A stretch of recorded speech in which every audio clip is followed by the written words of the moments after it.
The dining hall of the interstellar station buzzed with nervous energy, as beings from dozens of worlds gathered for the mandatory orientation meal. At the center table sat Princess Zarathis of the Corvani Empire, her crystalline blue skin shimmering under the artificial lights. Her forearms moved with deadly grace as she picked at her food, and every being in the room gave her table a wide berth. The Corvani were known throughout the galaxy as warriors without mercy.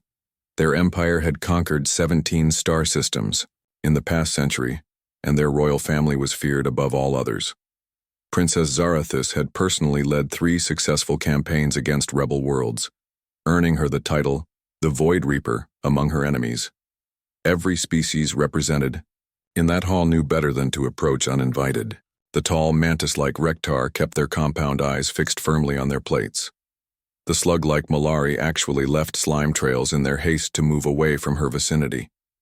Even the proud warrior race Kythons, with their massive frames and battle scars, chose tables on the opposite side of the room.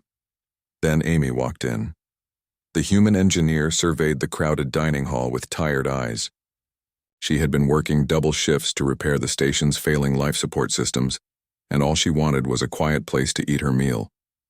Her brown hair was pulled back in a messy ponytail, and her jumpsuit bore the stains of hydraulic fluid and metal shavings. Amy grabbed a tray of standard rations and looked around for an empty seat. The hall was packed with beings clustered around tables like they were afraid of something. Only one table had any space, the one in the center where a striking blue-skinned woman sat alone. Without a second thought, Amy walked over and plopped down in the chair directly across from Princess Zarathis.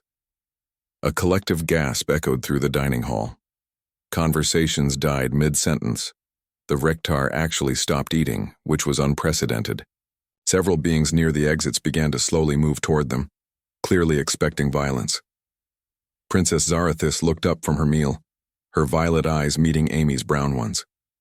For a moment that felt like an eternity. Neither spoke. The princess had dealt with many responses to her presence: fear, hatred, desperate attempts at flattery, and occasionally foolish challenges. But never simple indifference. "You do not know who I am," Zarathis said, her voice carrying the musical quality of her species but with an edge of steel. Amy looked up from her food, chewing thoughtfully. "Should I?" The question caught the princess off guard.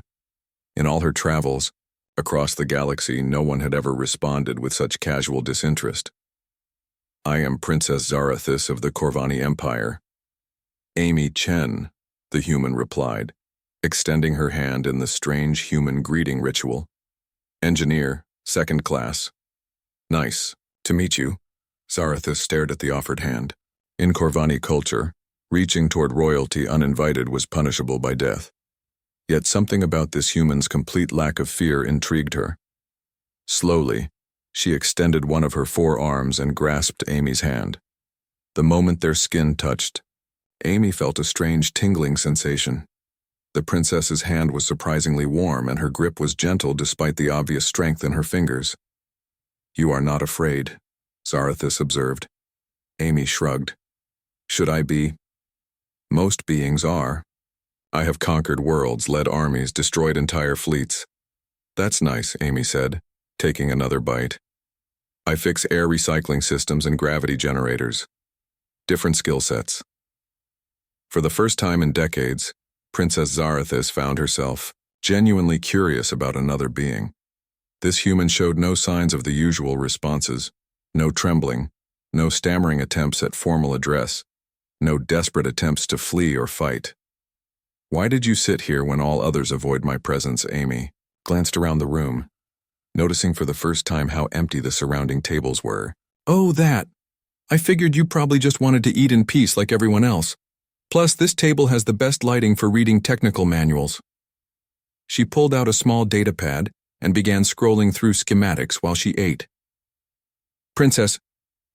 Zarathis watched in fascination as Amy completely ignored the fact that she was dining with one of the most feared beings in known space. "What are you reading? Fusion reactor maintenance protocols. The station's primary reactor has been acting up, and I think there might be a problem with the magnetic containment field." Amy looked up. "Sorry, Probably boring for you. I find it refreshing, the princess admitted. Tell me more about these reactors. What followed was the most unusual conversation of both their lives. Amy explained the intricacies of antimatter containment and plasma flow regulation with the same passion that Zarathus typically reserved for battle strategy. The princess found herself asking technical questions, genuinely interested in how the massive station maintained life support for thousands of beings.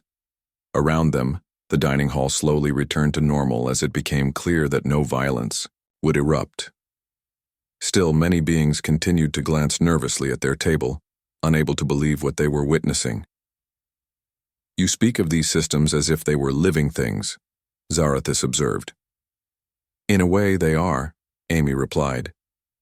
Every ship, every station has its own personality. You learn to listen to the sounds they make, feel the vibrations that tell you when something's wrong. It's like conducting an orchestra, except if you hit a wrong note, everyone dies. The princess laughed, a sound like crystal chimes, in a gentle breeze. It was the first time she had laughed in years, and several nearby beings actually flinched at the unexpected sound. I understand this feeling, Zarathus said. In battle, you must know your ship, your weapons, your crew.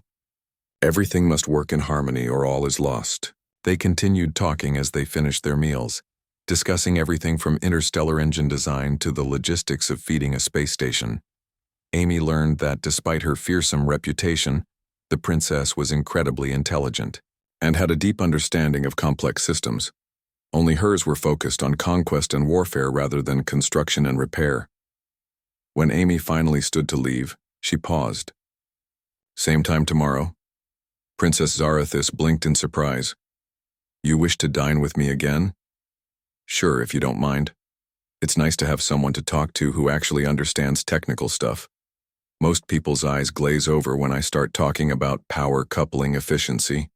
As Amy walked away, Princess Zarathus watched her go with something approaching wonder. In all her years of conquest and warfare, no one had ever treated her as simply another person. Amy hadn't asked for favors, hadn't tried to impress her, with false bravery, hadn't even bothered to learn about her reputation until after sitting down. The next day, when Amy entered the dining hall, she found Princess Zarathus already seated at the same table. This time the princess had brought her own technical manuals, detailed schematics of Corvani warship designs. I thought you might find these interesting, Zarathus said as Amy sat down. Amy's eyes lit up as she examined the alien engineering. These power distribution networks are incredible. How do you manage the energy overflow from the main guns? As they bent over the schematics together, neither noticed that other beings were starting to cautiously approach nearby tables. If a human could sit safely with the Void Reaper, perhaps, the princess was not as terrifying as they had believed.